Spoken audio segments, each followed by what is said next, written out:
दहशतमुक्त व भयमुक्त तालुका व शिंदखेड्याच्या विकासासाठी माझी उमेदवारी असून विद्यमान आमदारांनी 20 वर्षात शिंदखेड्याचा काय विकास केला, असा रोखठोक सवाल शिंदखेडा महाविकास आघाडीचे उमेदवार संदीप बेडसे यांनी विद्यमान आमदारांना केला आहे।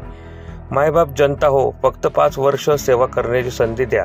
5 वर्षात 20 वर्षांच्या तुलनेत जास्त काम करून दाखवेन, असा विश्वास देखील संदीप बेडसेंनी व्यक्त केला आहे। शिंदखेडा विधानसभा मतदारसंघात महाविकास आघाडीचे उमेदवार संदीप बेडसे यांनी प्रचारात आघाडी घेतली असून मतदारसंघाच्या प्रत्येक गावात त्यांना जनतेचा उत्स्फूर्त असा प्रतिसाद मिळत आहे। जनतेचा मिळणारा प्रतिसाद पाहता यंदा परिवर्तन होऊन विजय निश्चित असल्याचा दावा संदीप बेडसे यांनी केला आहे। यावेळी त्यांनी शिंदखेडा विकासाची ब्ल्यूप्रिंट तयार असल्याचं देखील स्पष्ट केलं आहे। 20 वर्षात विद्यमान आमदारांनी केवळ टक्केवारी गोळा करत शिंदखेड्याला बकास केल्याची टीका त्यांनी केली आहे। 2024 ची निवडणूक लढताना आणि महाविकास आघाडी राष्ट्रवादी काँग्रेस शरदचंद्र पवार पक्षातर्फे उमेदवारी करताना सर्वप्रथम मनाशी असा कयास बांधलेला आहे की हा तालुका एक दहशतमुक्त तालुका आपल्याला करायचा आहे। या तालुक्यामध्ये प्रचंड दहशत आहे, प्रचंड लोकांच्या मनात भीती आहे, कारण हा आमदार अशा वाईट पद्धतीने लोकांना ट्रीट करतो, स्वतःला राजा म्हणतो। पण पूर्वीच्या काळी राजा राणीच्या आम्ही कथा ऐकलेल्या आहेत। काही राजे चांगले पण असायचे, काही राजे क्रूर असायचे। त्यातला हा आधुनिक क्रूर राजा या शिंदखेडा मतदारसंघामध्ये आम्हाला ह्या प्रयत्न उमेदवार द्यायचा आहे, या राजाला खाली उतरायचं आहे आणि प्रयत्न उमेदवार देताना हा जनतेचा सेवक असला पाहिजे। मी तर लोकांना सांगतोय की तुम्ही 20 वर्ष त्यांना दिली, एक 5 वर्ष मला संधी देऊन बघा। त्यांचा 20 वर्षाचा कार्यकाळ आणि त्यातली केलेली कामं आणि माझा 5 वर्षाचा कार्यकाळ त्यातली केलेली कामं ही जर पारड्यामध्ये टाकली, निश्चितच त्या पारड्यामध्ये माझा 5 वर्षाचा कार्यकाळाची माझ्या केलेल्या कामाची एक पारडं माझं जड वजन वरती असणार आहे, त्यांचं खालीच असणार आहे। त्यासोबत मी लोकांना अजून विनंती केली की आपण यावेळेस आमदार म्हणून निवडून देत नाही, तुमचे येणारे 20 दिवस मला माझ्यासाठी द्या, आपल्या तालुक्यासाठी द्या, आपल्या तालुक्यातील शेतकरी, कष्टकरी, काबाड कष्ट करणाऱ्या जनतेसाठी द्या, तालुक्यातील माय माऊलीसाठी द्या, तालुक्यातील बेरोजगार युवक युवतींसाठी द्या।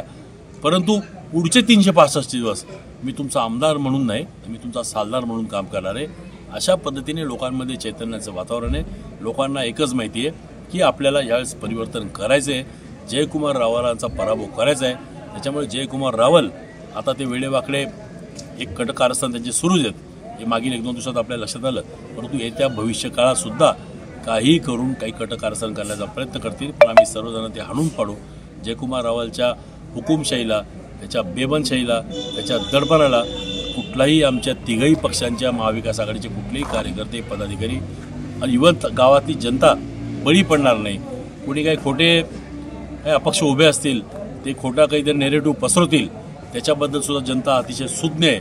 जनतेला माहिती आहे काय करायचं आहे, कारण जनतेलाही माहिती आहे ही लढाई फक्त महायुती विरुद्ध महाविकास आघाडी, ही लढाई महायुतीमधील भाजपा विरुद्ध महाविकास आघाडीमधील राष्ट्रवादी काँग्रेस पक्ष, शरदचंद्र पवार पक्षाची, ही लढाई भाजपाच्या कमळ फुलाच्या विरुद्ध राष्ट्रवादी काँग्रेस शरदचंद्र पवार पक्षाच्या तुतारी वाजवणाऱ्या माणसाची आहे। ही लढाई जयकुमार रावलच्या विरुद्ध संदीप बेडसेची, आणि ही लढाई हुकुमशाही विरुद्ध एक प्रामाणिकतेची आहे, स्वाभिमानाची आहे। त्याच्यामुळे जयकुमार रावलांना या विधानसभेला धोबी पछाड केल्याशिवाय महाविकास आघाडीचे कुठलेही पदाधिकारी, कार्यकर्ते गप्प बसणार नाहीत।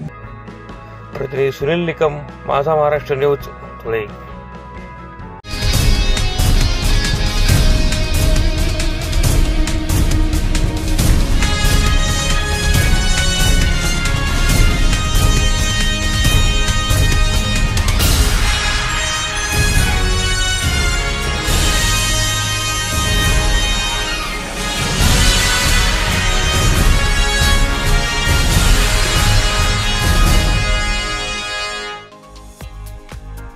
खानदेश कुल स्वामिनी आई एकविरा देवीचं दर्शन घेत नारळ फोडत धुळे शहर विधानसभेचे महायुतीचे उमेदवार अनुप अग्रवाल यांनी प्रचाराला सुरुवात केली आहे। शहरातल्या विविध भागात प्रचार रॅलीच्या माध्यमातून अनुप अग्रवाल जनतेचा आशीर्वाद घेत आहे। शहरातील जनतेने देखील अग्रवाल यांच्या रॅलीला उत्स्फूर्त असा प्रतिसाद दिला आहे। यावेळी अनुप भैया तुम आगे बढ़ो, हम तुम्हारे साथ हैं, अब की बार अनुप भैया आमदार आदी घोषणा यावेळी देण्यात आल्या। मतदारांच्या प्रत्यक्ष गाठी भेटी घेत अनुप अग्रवाल यांनी प्रचारात आघाडी घेतली आहे। यावेळी महायुतीचे सर्वच पदाधिकारी मोठ्या संख्येने उपस्थित होते। प्रतिनिधी सुनील निकम, माझा महाराष्ट्र न्यूज, धुळे।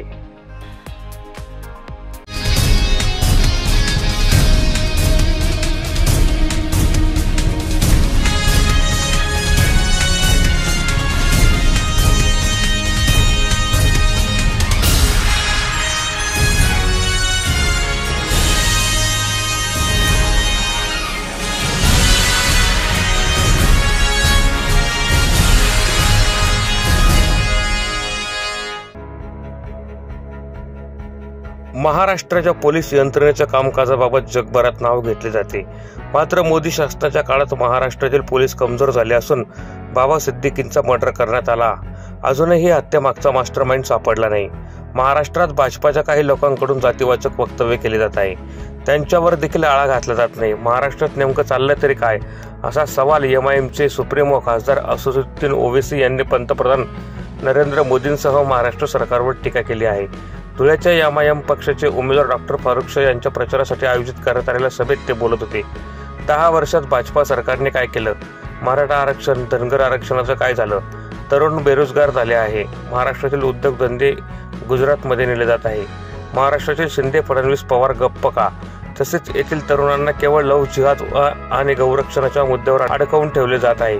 केवळ हिंदू मुस्लिम वादावर सत्ताधारी निवडणूक लढवत असल्याचं म्हणत ओवैसींनी सत्ताधाऱ्यांवर जोरदार घणाघात केलाय. 100 फुटी रस्त्यावर आयोजित करण्यात आलेल्या सभेत हजारोंच्या संख्येने मुस्लिम समुदाय उपस्थित होता. मुसलमानों का काम नहीं किया, फारूक शाह ने मुसलमानों का काम किया, हिंदू भाई बहनों का भी काम किया, दलितों का भी काम किया, हमारे बौद्ध मजहब के मानने वालों का काम किया, कोली बरादरी का काम किया, धनगर बरादरी का काम किया. ये काम मराठाओं के लिए फारूक शाह ने काम किया. मगर बीजेपी और शिवसेना के पास एक ही फार्मूला है, बस गाली दो तो ओवैसी को और फारूक शाह को गाली दो और उन दोनों का नाम पर हासिल करो. अरे तुम कब तक मेरा नाम लेकर, तुम कब तक फारूक शाह का नाम लेकर वोट लोगे? अरे क्या तुम्हारे घर में कोई और नहीं दिख रहा हमारे सिवा तुम लोगों को? तुम्हारी पार्टी में कोई नजर नहीं आ रहा तुम लोगों को? नहीं, खाली ओवैसी को गाली दो, फारूक शाह को गाली दो, जितना गाली देना है गाली दो.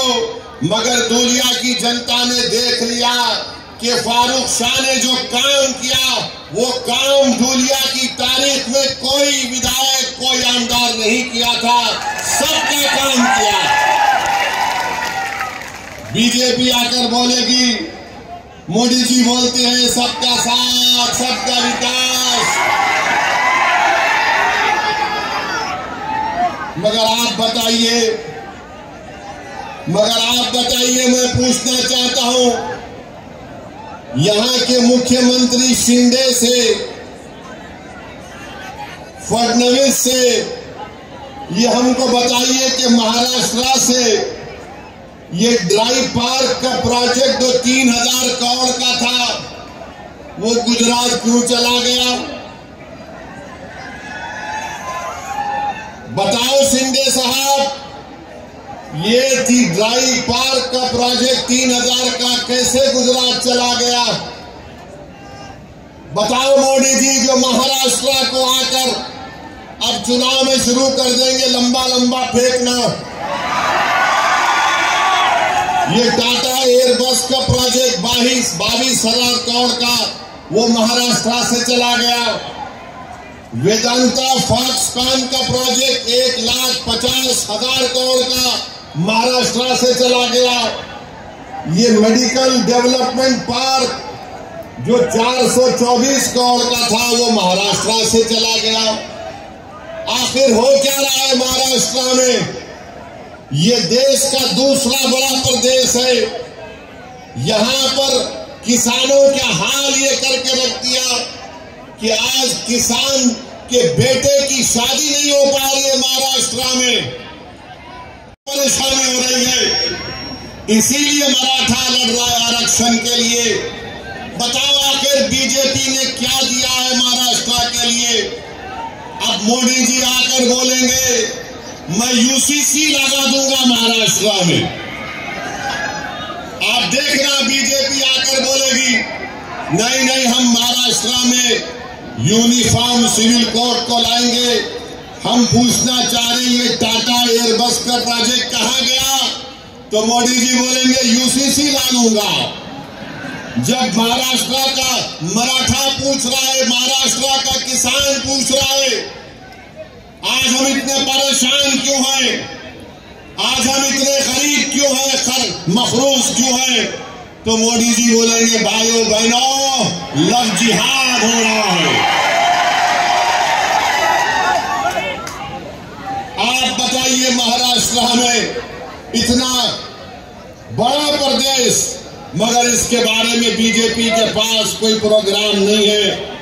आप देखते हैं कि महाराष्ट्र में बाबा सिद्दीकी का कत्ल कर दिया गया, गोली मारकर मुंबई में बाबा सिद्दीकी को गोली मार दी गई। क्या हो रहा है महाराष्ट्र में कि 3 बार का एमएलए बाबा सिद्दीकी उसको गोलियां मार देते हैं, 6 गोलियां मारते हैं। बताओ नरेंद्र मोदी, बताओ अमित शाह, बताओ शिंदे, बताओ फडणवीस, कैसे बाबा सिद्दीकी की मौत हो गई?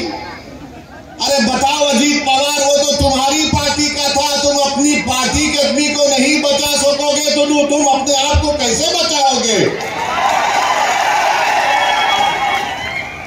नहीं, हम इतने दिन में पकड़ के दिखाएंगे। किसको पकड़े तुम?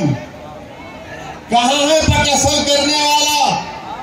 तो हर 2 दिन को मीडिया में आता पुलिस वहां गई, पुलिस यहां गई, पुलिस वहां गई। अरे क्या महाराष्ट्र की पुलिस बड़ी काबिल पुलिस है? महाराष्ट्र के पुलिस का इंटेलिजेंस नेटवर्क बहुत स्ट्रांग है, मगर क्योंकि मोदी का राज है इसलिए महाराष्ट्र की पुलिस को कमजोर करके रख दिया गया। और इसी कमजोरी की वजह से आज आप देखते हैं कि जुल्म पे जुल्म हो रहा है। प्रतिनिधी सुनील निकम, माझा महाराष्ट्र न्यूज, धुळे।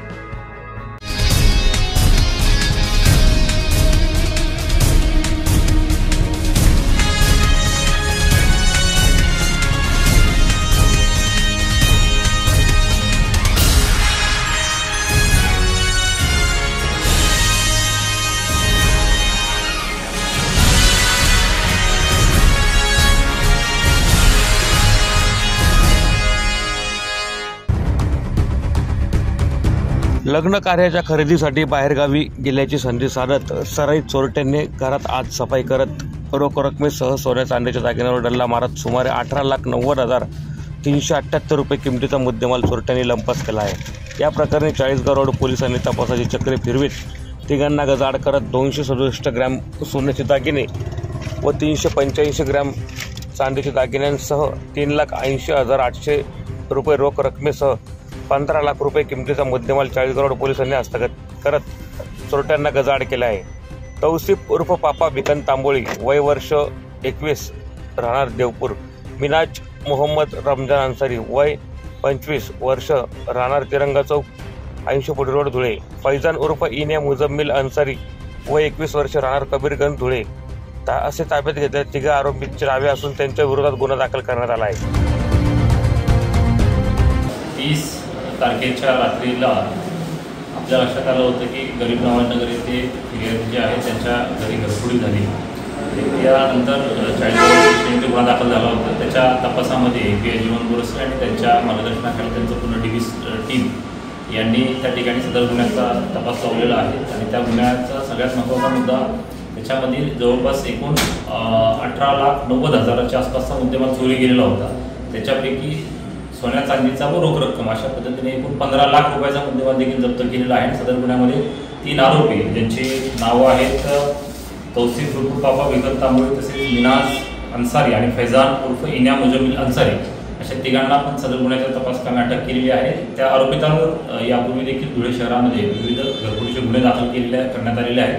त्या अनुषंगाने त्यांच्यावर प्रतिबंधात्मक कारवाई देखील आम्ही करत आहोत आणि सदर गुन्ह्यातील चांगल्या डिटेक्शनबद्दल डीबी पथकाला देखील रिवॉर्ड देतो। सदरची कारवाई जिल्हा पोलीस अधीक्षक श्रीकांत ढिवरे, अप्पर पोलीस अधीक्षक किशोर काळे, उपविभागीय पोलीस अधिकारी राजकुमार उपासे यांच्या मार्गदर्शनाखाली 40गाव रोड पोलीस स्टेशनचे सहाय्यक पोलीस निरीक्षक जीवन बोरसे यांच्या नेतृत्वात पोलिसांच्या पथकाने केले आहे।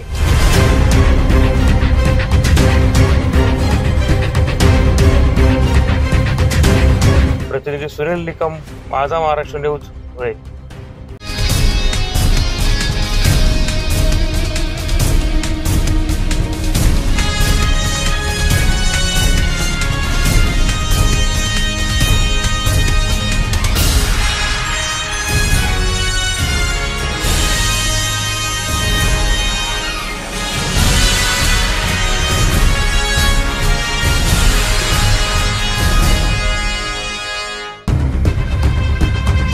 बालिकेला पळवून अत्याचार करणाऱ्या शहाद्याच्या नराधमाला निजामपूर पोलिसांनी पुण्यातून अटक करत गजाआड केले आहे। या प्रकरणी बालिकेच्या पित्याच्या फिर्यादीवरून निजामपूर पोलिसात आरोपीविरोधात गुन्हा दाखल करण्यात आला आहे। या प्रकरणाचा अधिक तपास निजामपूर पोलीस करत आहे। प्रतिनिधी परवेश सय्यद, माझा महाराष्ट्र न्यूज, निजामपूर।